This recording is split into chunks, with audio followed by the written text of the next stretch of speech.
Hello traders and welcome back to my YouTube channel IPDATrader. Now in today's video we are going to be focusing on trade management. Okay, we're going to be focusing on the idea of managing trades, moving stop losses, targeting areas, things of that nature. It is a very difficult topic. When it comes to trading, many people do struggle with it, so I'm going to be trying my best to address those that are struggling with it and how we can go about creating a trade management system that is comfortable for you, that you're able to replicate, and that will allow you to produce consistent results. Because many people want to see consistent results, yet they don't consistently manage their trades, which makes absolutely no sense on paper. So we're going to be focusing on this. I also want to make very clear that this is not going to be the be-all end-all to your trade management. The only thing that will ultimately remove all your issues with trade management is going to be experience. Okay, it's not going to be a YouTube video. It's going to be your experience in the markets as you take trades and more trades and more trades and you accumulate trades. Nonetheless, guys, I do believe that this is going to be extremely helpful for those of you who want to know a little bit more about trade management. I will also explain how I do things so that you are able to have a guideline, and I will hope that this is going to help you. So with all that being said, guys, if you're struggling with trade management, stick to the end of the video because I'm going to be trying my best to provide you with the very best information. So with all that being said, guys, let's get started with today's lesson.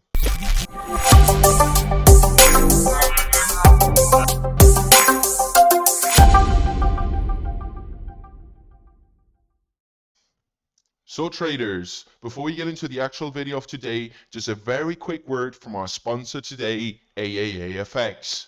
AAAFX is a regulated broker in Europe. They've been in the industry for over 14 years now, which gives you a lot of confidence when it comes to depositing money into the broker. They offer very competitive and tight spreads. They allow you to trade pretty much anything you want, including Forex, indices, commodities, stocks, and cryptocurrencies.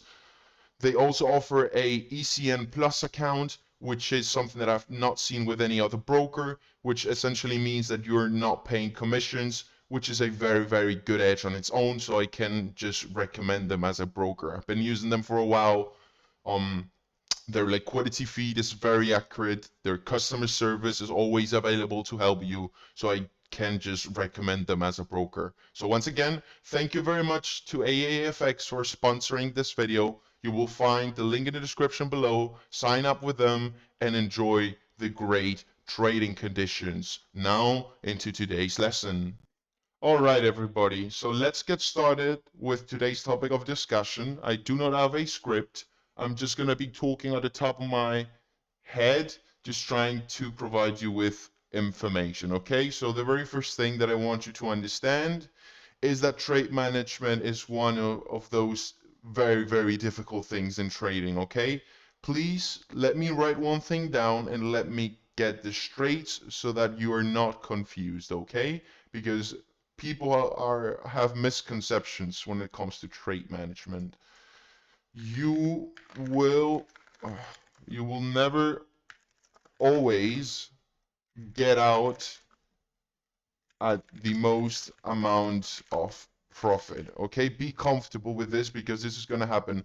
There is no trade management system out there in the world that will allow you to always get out of your positions at the most amount of available profit in a specific trade.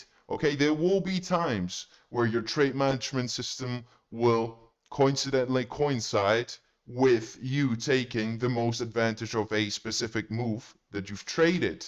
However, for the vast majority of times, it will just allow you to take consistent profits out of the market. Meaning that you will, let's say as an example, we go over here, you can see you have different levels, so I don't want to interfere with that. Let's say you take a long position at this block, price starts moving up in your favor. Now you're wondering, how am I going to be managing this trade? Right, what I want you to understand with this statement over here is that once again, you will never always get out of the most amount of available profit, meaning that you're not going to get out over here and it's going to instantly reverse, right? All the time. That's not going to happen. Sometimes you plan on getting out over here and price will only travel as far as it goes, maybe over here, and then reverses and you didn't take any profit. Other times, and this will happen too, you will take profit over here thinking that you did a great job and you captured the best opportunity, and you will look at the market 2 hours later and price is going to be over here and you're wondering, why did I just didn't do anything and held to the positions? Okay, and this is, by the way, not wrong, not bad. You don't need to beat yourself up just because you didn't capture the most of an opportunity. Okay, it is about consistently managing your trades so that you can produce consistent results. This situation over here, as frustrating as it may be, will happen if you trade enough. Okay, so do not think that you're doing something wrong just because you didn't capture the most amount of profit. It is about having a positive trade and taking consistent wins. That's at least how I see it. Okay, so another thing that I wanted to throw out there so that you guys can have a little bit more information is the idea of testing, and this is something that you have to go through yourself. Nobody can do this for you, but you have to test the idea of, let me actually do this. So you have this column over here, testing the idea of no management versus active management. This is something that I tell my students in the mentorship, and it is a crucial idea to your trading, okay? What I want you to do is add a column to your journal if you have one, which you should have if you're trading live funds, and add the column of no management versus active management, meaning every time you enter a trade, decide on a level that's going to be your target. And once again, we will go through designating different levels as targets, but for now, bear with me. Every time you enter a trade, designate a specific level that's going to be your target for the trade. Okay, sorry, over here, I'm trying to find this. So let's say you enter a long and your target is over here, 1815. You choose a round number, you say, hey, I'm aiming for this particular level. Okay, and what I want you to test is the idea of what you achieved with active management, meaning I'm actively managing my position as it is moving. Maybe I'm taking something off the table over here before it hits my target. Maybe I'm taking some more off as it breaks above the highs and then it actually hits my target. What I want you to test essentially is what would have happened if you didn't do anything and just let it run to stop loss or target. Test that idea for 30 trades and then compare what is more profitable for you. Is it better to not do anything at all, which is no management, or are you actually more profitable with what you actively achieve managing your trades based on your decisions, right? For most traders, and this is actually pretty interesting, you will find that it is more profitable to not do anything at all, which is pretty much what everyone would want, because it's less work, both emotionally and obviously physically as well, because you don't have to be moving your mouse around, you don't have to be watching anything, you just have to place your trade, your entry, your stop loss, your target, and test the outcome of not doing anything, right? Maybe you will find that over 30 trades, which is a decent sized sample, you are actually more profitable and make more money by not doing anything, okay? This will not be it for everyone. Actually, majority of traders that I do know make more money actively managing their positions. I do that myself too. The only scenarios where I don't do any active management, I will cover that later. But once again, this is a very precious idea that I want you to test because it's going to provide you with more knowledge and information related to your edge in the market, okay? The idea of actively managing your position, the way you choose to do that, that's completely up to you, and not doing anything at all. Just letting stop loss, target, entry, and just letting it run, whether it hits stop loss or take profit, right? Because as I've said, some traders will find that it is actually more profitable to not do anything in particular. Okay? And with that being said, let's now move on. I think this idea should be clear. If it's not, feel free to rewind the video and should be very obvious at that point. The very next thing that I want you to understand is the different management methods and ideas that you can implement as the trade develops for active management. Okay, so let me quickly get rid of this and let's actually go to a trade that I took last week on USDJPY, which I've shared with everybody on my group, and I did share with everybody on Instagram as well. It was in USDJPY. Just to give you a little bit of context, I took a trade short position right over here, somewhere within the block, on the higher end of it actually. So it was a pretty decent trade. My stop loss was above the high for roughly 20 pips. I remember that. And this was my target over here. 143,500. Okay, now we're going to be talking about active management. So what are things that you can target as the trade develops? What are things that are likely to see pullback reactions and things like that? And I'm going to give you all the ideas that I know of and that I use. Okay, number one idea, let's say you're taking a long position, you can target previous highs. And we're going to be talking about the time frames as well in a second. You can target previous highs. You can target opposing blocks. You can target for a specific risk to reward ratio that you're looking for. You can target a specific pip amount. I know traders who trade based on aiming for a specific pip amount, and they're very, very successful doing so. And you can target previous structure. So these are the things that I know of that are actually make sense for you to use as targets in your trades. I would not advise looking for a specific RR as a target or a specific pip amount.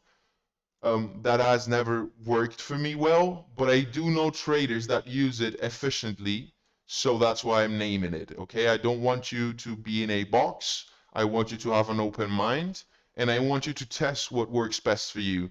So in my particular trade over here, what did I target? Okay, if I were to ask you that question, what would you answer out of these things that you see as possible answers?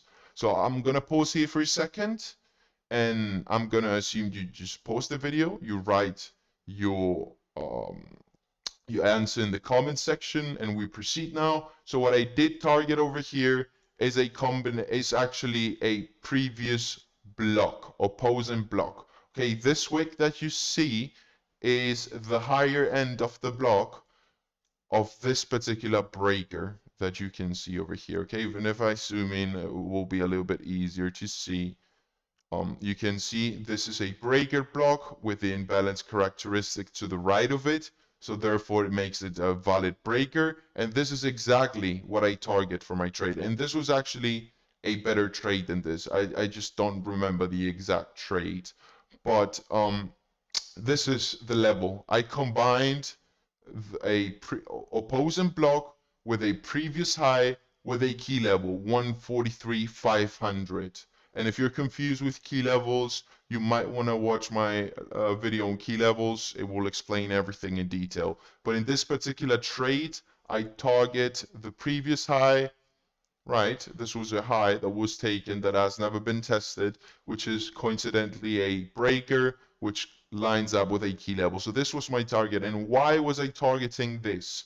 Well, it's very straightforward. I have no guarantees that price is going to get past this level over here. Price could have very, very well just hit the area as such, hit the area, bounce off of it, and move back bullish. because obviously we're in a massive uptrend. I don't think I need to go through this, but if you just look at the chart, it should be very obvious that we're in a massive uptrend. So I'm not gonna say, okay, we have to go here. I'm not taking profit until we reach this area, because we may not reach this area. There's no guarantee. I want to play for something that has a decent chance of actually hitting. And in my opinion, this was a decent area that price could have tapped into, and exactly what we did. Now the question, was I mad because price troubled? What's this? So this is 130, 230. Was I mad because price troubled 100 pips further past my target? No, absolutely not. Because I know that the correct decision for me to be making is aiming for this structure. Okay, this breaker that you see. And as I said, if price was to continue extremely bearish, that would not impact me at all. Not a bit, because I know what I'm comfortable with. I know that this is a target that's sensible, that has a decent chance of hitting, so that's what I'm aiming for. I don't need to be a hero and flex on everybody with a 500 pip trade. I'm here to make money, and I'm here to make correct decisions. So that's all I focus on. Nothing more, nothing less, okay? So that explains the idea of using different things as target. Once again, nothing wrong with aiming for lows such as these over here. I just find that focusing on the most recent area of trouble is a great way to TP your trades, unless you obviously have a higher time frame narrative where you're expecting a bigger move, which you can always do that as well. It's just up to you as an individual trader. Now, in terms of understanding targets, another thing that I need to speak about, because this really pisses me off a little, is traders that enter trades on a 5-minute time frame. All their analysis is on the 1 minute to the 5 minutes, which is fine. Nothing wrong with trading lower time frames and scalping, but for some reason have a daily target, right? I target that they see on the daily charts, which makes absolutely no sense to me. If you do not have a higher time frame bias or entry, why are you looking at a higher time frame target? It makes no sense. If all your analysis has been done on a 5-minute structure, which is fine. If your POI selection was done on a 2-minute time frame, right, which is fine as well. If your entry confirmation came on a 1 minute, why the hell are you not targeting 5-minute structure, and instead you're looking for daily structure to target? To me, it's absolutely bullshit. It makes no sense. I would not advise to do that, because for every trade that you win, you're gonna lose 50 before that. Okay? Because probability dictates you're not gonna hit your daily target before the little 5-minute order block that could get blown through quite easily is gonna be taken out. So remove the idea of thinking that you're gonna enter on a 1 minute and that you're gonna aim for a daily target or a weekly block. That's not gonna happen for the vast majority of times. You should aim for a target based on the structure that you're analyzing and that you're using to enter trades. As an example over here, I had my POI right over here on the 2-hour, and I targeted this 2-hour opposing zone. I was not looking at a 5-minute or at a 1 minute as an example. If we can go that far back in time, which I don't think we can. Well, we actually can. Great. So let's go over here. I was not looking here and saying, oh, we have a block here, maybe I should target this, right? You can see it provides a pullback, but I know that based on my 2-hour POI, I can reach a 2-hour opposing block, opposing zone, which is this area over here. So if you're entering on the 1 minute, look for a, if you're analyzing structure on the 5 minute, look for a 5-minute structure. Do not look for a daily structure, because you're not gonna get there the vast majority of the times, as I say. Okay, so that's another point that I wanted to mention in relation to your trade management, which is quite big. And the last thing that I want to talk about is the fact that I never target past ATR. Don't target past target past daily ATR for TP.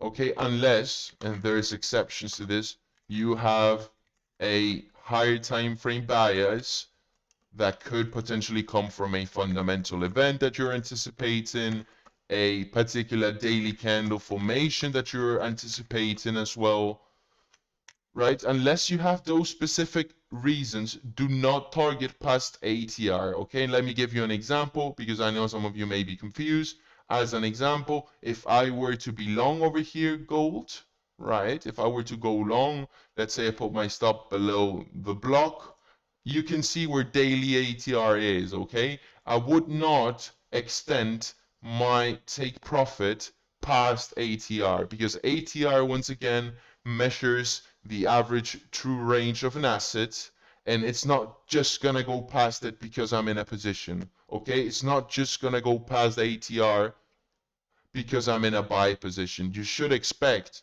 that price is gonna struggle to get past ATR if you're right in the direction and it is indeed going to go up. Okay, so use ATR for a reference. Do not target past ATR unless you have specific reasons to do so, which I've outlined um, 2 minutes ago, right? Very, very important idea to consider and to keep in mind, right? So when we talk about the USD JPY sell that I did take, we can go through this. Let me get rid of this rather quickly. Let's remove that. I remember very precisely that ATR on the day was here, right on the level that I'm looking to target. So it was great confluence added to my trading because I know that I don't want to trade past ATR as a target. And if if ATR lines up with a block that I'm looking to target either way, then that's great confluence to be having. Okay, so with all that being said, guys, I do not want to make this too long. What we're going to do now is rather quickly summarizing everything that we've gone through so that you get the main points that I did wanted to share with everybody. So let's go to a blank space and let's start naming them. Number one, you will never always get out at the most amount of available profit. That's number one. You will never always get out at the most amount of available profit, and you need to be okay with it because you don't need to be that precise to be profitable. Okay, number two, manage your trades in a consistent manner for consistent results. Number three, add a column to your journal to test no management versus active management.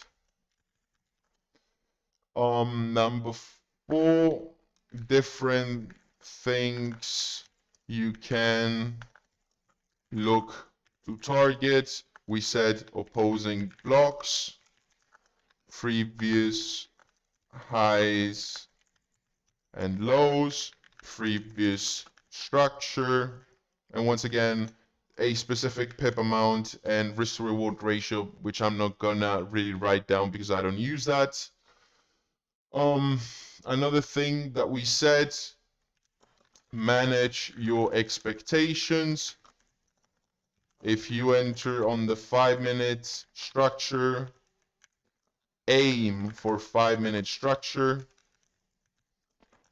unless higher time frame bias.